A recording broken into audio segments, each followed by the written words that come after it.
Hello everyone, good morning. তো রাধে রাধে। আজকে জন্মাষ্টমীর দিনের ভিডিওটা শেয়ার করতে চলে এলাম তোমাদের সাথে। একটু লেট হয়ে গেল ঠিকই, কিন্তু জন্মাষ্টমীর দিনের কিভাবে কি কাটালাম সেটাই চলো তোমাদের সাথে আজ শেয়ার করি। তো সকালে উঠেই দেখো গোপালকে সেবা দিয়ে দিয়েছি আগে, আর এখানে সব মার্কেটিং করে রাখা আছে। আর গোপাল যেখানটায় গোপালকে বসিয়েছি ওই জায়গাটা কালকে রাত্রিতেই আমি একটু ডেকোরেশন করে রেখে দিয়েছিলাম। আর সোনুর পাপা নিয়ে এসেছে এখানে দুটো গোলাপ ফুলের মানে তোড়া। আমি যে কি করব এগুলো দিয়ে বুঝতে পারছি না। তো এমনিতে ফুল নিয়ে এসেছে, অনেক ফুল দিয়ে তো সাজিয়েছি, আবার এই ফুলের তোড়াগুলোকেও দেখতে হবে কোথায় রাখা যায়। আর এখানে দুধটা গরম করতে বসিয়ে দিয়েছি যাতে দুধটা না কেটে যায়। আর তারপরে সব ঠাকুরের সব বাসন ধুয়ে একদম পরিষ্কার করে রেখে দিয়েছি। আর আগের দিনকেই রাত্রিতে গ্যাসের কাজটা পুরো চুলাটারে পরিষ্কার করে নিয়েছিলাম। আর ঘরটা আজকে যেন কত সুন্দর লাগছে। এক তো ঠাকুরের গান চলছে, তারপরে আবার ঘরটা বেশ একটু সাজিয়েওছি। তো বেশ সুন্দর লাগছে। সব থেকে সুন্দর লাগছে আমার গোপু সোনার জায়গাটা, আর গোপুকে তো আরো সুন্দর লাগছে। তো দেখো গপুকে সেবা দিয়ে তারপরে কিছুক্ষণ পর না ওপরে একটু গেছিলাম দিদিদের ঘরে, যে ওদের এখানে কি করছে সব দেখি। তো দেখলাম দিদিদের প্রসাদ বানাতে চালু করে দিয়েছে। তো আমি ভাবলাম আমাকেও তো এক হাতে সবটা করতে হবে, তো আমিও তাহলে লেট করব না, যত তাড়াতাড়ি পারি প্রসাদটা বানাতে লেগে পড়ি। তো এখানে যে পায়েসটাকে করে নিলাম, নিয়ে তারপরে তালের বড়ার জন্য এটা মাখিয়ে রেখে দিয়েছি। এখন লুচিগুলো একটু ভেজে নিচ্ছি। এবারে লুচিগুলো একদমই আমার অতটা ভালো হয়নি, কেন কি জানি। তো যাই হোক, তাল মানে লুচিটা অতটা ফুলেনি, কতটা ভালো হয় না বলে না মনটা একটু খারাপ লাগছিল। কিন্তু পায়েসটা দেখে তো মনে হচ্ছে ভালোই হয়েছে। কিন্তু তালের বড়াটা এত সুন্দর হচ্ছিল যে এইটা দেখে মনটা খুশি হয়ে গেল, যে যাই হোক গপুর সব থেকে পছন্দের জিনিসটা তো ভালো করে বানাতে পেরেছি। তো আগের বছর তালের বড়াটা কিন্তু দিদি বানিয়ে দিয়েছিল, এবছরটা ভাবলাম না আমি নিজে নিজেই বানাই। তো দেখো তালের বড়াগুলো এত সুন্দর হবে সত্যিই ভাবতে পারিনি। খুব সুন্দরভাবে একদম হয়েছে তালের বড়াগুলো। আর একটু সুজি যে ভেজানো ছিল, সুজিটা এক্সট্রা আবার রয়েও গেছে, তাই ভাবলাম যে একটু ভাজা পিঠেও করে নিই। এগুলোকে কিন্তু আমরা গুড় পিঠেও বলি, তবে এতে গুড় দেওয়া নেই, চিনি সুজি ময়দা দেওয়া আছে বাস। আর অনেকে আবার ভাজা পিঠেও বলে কিন্তু। তো দেখো গোপুর খাবার দাবার বানানো হচ্ছে, হয়েই এসছে প্রায়। আর এরপরে পনির আলুর সবজিটা যে করে নিয়েছি, আলু পনিরের সবজি করেছি, 3 রকম ভাজা, আর এদিকেই তালের বড়া, ভাজা পিঠে এই সবগুলোই করেছি। আর এখানে গোপুর খাবারটা সাজাচ্ছিলাম, ভাবলাম এক হাতে যতটা পারি কাজ একটু এগিয়ে রাখি আর কি। তো আমাদের তো ঠাকুরমশাই মানে এসে সেবা দেবে না, আমি নিজে নিজেই সেবা দিয়ে দিই। আমাদের লক্ষ্মীনারায়ণ পুজোটা ঠাকুরমশাইকে দিয়ে পুজো করাই, তো সেই জন্য গোপালের পুজোটা আমি নিজে নিজেই করি। তো এখানে লুচি ভাজার পায়েসটা তো সাজিয়ে নিয়েছি, এরপরে সবজিটা আর ওই পিঠেগুলো, আরে ওইগুলো মানে তালের বড়াটা আর পিঠেটা ওইগুলো সাজিয়ে নেবো। আর এইদিকে সোনুকে বললাম যে গোলাপ ফুলের তোড়াগুলো কেটে তুই এই দুটো ফুলদানি আছে তো যাই হোক করে বাস সাজিয়ে দু সাইডে রেখে দে, নয়তো কী করব বুঝতেই পারছিলাম না যে ফুলগুলোকে নিয়ে কোথায় আর সাজাবো, আর সেরকম তো জায়গাও নেই। আর ওই জন্য ওইখানে ওইভাবেই রেখে দিতে বললাম। আর তারপরে এখানে আমি এই যে প্লেটগুলো এখন সাজিয়ে নিচ্ছি। তো এক এক করে সব প্লেটগুলোই সাজিয়ে নিচ্ছি সব রকম দিয়ে। আমার যে মন্দিরে ঠাকুর আছে লক্ষ্মীনারায়ণ বা আরও সব ঠাকুর যা আছে, সেইখানে ওপরটা মন্দিরেতেও সেবা দেবো আর নিচে গোপালের সেবাও দেবো। তো সেই জন্য এখন প্লেটগুলো সব সাজিয়ে নিচ্ছি এক এক করে দোভাই দোভাই। আর এইটা হচ্ছে বড়টা হচ্ছে গোপালের প্লেট, আর এদিকে মিষ্টিরটা বাকি ওইগুলো হচ্ছে মানে মন্দিরে পুজোর জন্য।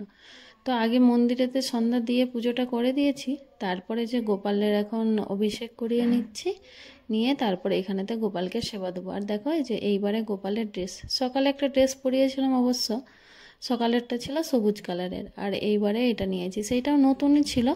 তো সেইটা সেই জন্য সকালেতে গাটা আরে ধুইয়ে মুছিয়ে সকালে একটা জামা পরিয়ে সেবা দিয়েছিলাম, তারপরে আবার এখন একটা জামা পরিয়ে দিয়ে সাজিয়ে দিয়েছি, কিন্তু সেইভাবে দেখানো হয় না আসলে। তো সাজিয়ে এখন এই যে এক এক করে সব খাবারগুলো নিয়ে এসে দিচ্ছি। তো তারপরে আরতি আরে করে নেবো আর কি।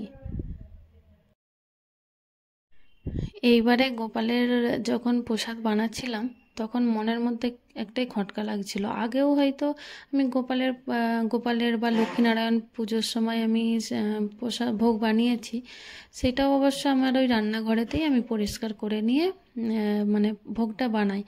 কিন্তু এইবারটাই কেন কি জানি এত মনটা খারাপ খারাপ লাগছিল, ভালো লাগছিল না। মনে হচ্ছে প্রসাদ বানিয়েছে ঠিক আছে, কিন্তু মনের মধ্যে কেমন একটা খুঁতখুঁতানি ভাবছিল, মনে হচ্ছিল সবই আছে, সবই ঠিকঠাক বানাচ্ছি, কিন্তু তবু মনে হচ্ছে গ্যাসের চুলাটা যেন সেই মানে আমারই রান্না করা সেই ওইসব ঠেকাঠেকিটা এবারে মনে নিয়ে নিয়েছি যে এবারে কিন্তু আমি একটা গ্যাসের ওভেন কিনবো, তারপরে লক্ষ্মীনারায়ণের ভোগ বানাবো। তো দেখো তোমার সাথে কথা বলতে বলতে এখানে আমার পুজো কমপ্লিট হয়ে গেল, আর আমার এই পাশ ওই পাশ শুধু ঘুরঘুর করছে মাম্পির ছেলে। ওকেও আজকে গোপাল সাজিয়েছে, ওর নামও গোপাল, ওকেও কৃষ্ণ সাজিয়েছিল।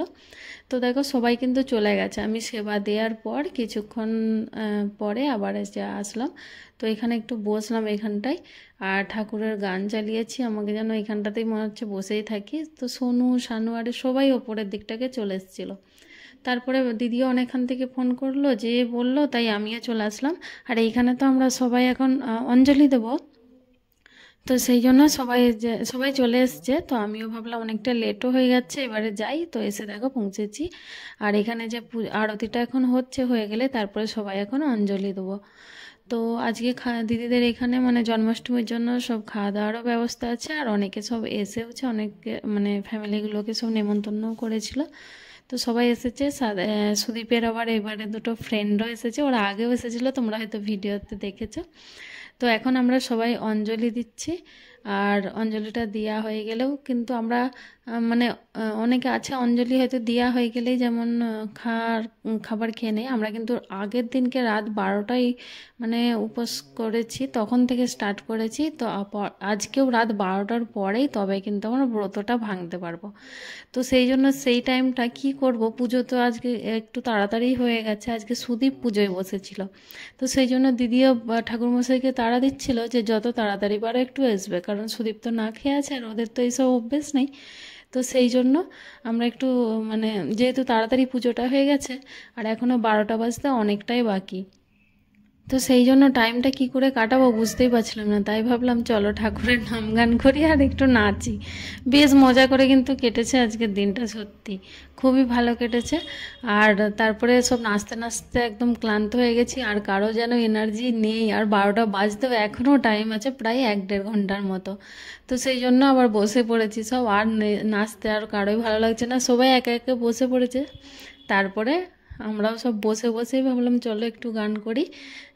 তারপরে গান করে তারপরে 12টা বাজার পরে আবার কেক কাটিং হবে, সেটা অবশ্যই দেখতে পাবে তোমরা ভিডিওর মধ্যেই। তো কেক কাটিং করে তারপরে যাব আমরা খেতে। তো যাই হোক চলো এখন নাম গান করে নিচ্ছি, আর কি ভালো যে লাগছে বলে বোঝাতে পারবো না, মানে এত ভালো কেটেছে। সারাদিনটা কিভাবে কেটে গেল যেন বুঝতেই পারলাম না। পুজোর দিনগুলো না এরকমই হয়, যত আগে থেকে অপেক্ষা করি আর দিনটা যেন কত তাড়াতাড়ি চলে যায়, কিভাবে যে কেটে গেল বুঝতেই পারিনি। তো এই যে দেখো আমাদের মানু কেক কাটিং করে নিয়েছে, সায়ন আর মানু দুজনে মিলে কেক কেটে নিল। এখন 12টা বেজে গেছে, তো কেক কাটিং হয়ে গেছে, এরপরে একটু করে সবাই কেক খেয়ে নিচ্ছে, নিয়ে তারপরে আমরা যাব কিন্তু খেতে। আর এখন 12টা পেরিয়েও গেছে, তো এরপরে সেই জন্য আমরা ছাদকে চলে এসেছি, ছাদ এইসব খাওয়া হচ্ছিল। তো সবারই খাওয়া গেছে, এটা কিন্তু লাস্ট বসেছি আমরা একদম সবাই। তো চলো আজকে খাওয়া দাওয়া করে নিই। আর আজকের মেনুতে ছিল নানপুরি, মটর দিয়ে না সরি ছোলা পনির, আলুর সবজি আর মিষ্টি, এদিকে সব ছিলই তো, তালের বড়া আর এইসব ছিল। তো যাই হোক চলো খাওয়া দাওয়া করে নিই, আর আজকের ভিডিওটা এই পর্যন্তই। সবাই ভালো থেকো, সুস্থ থেকো।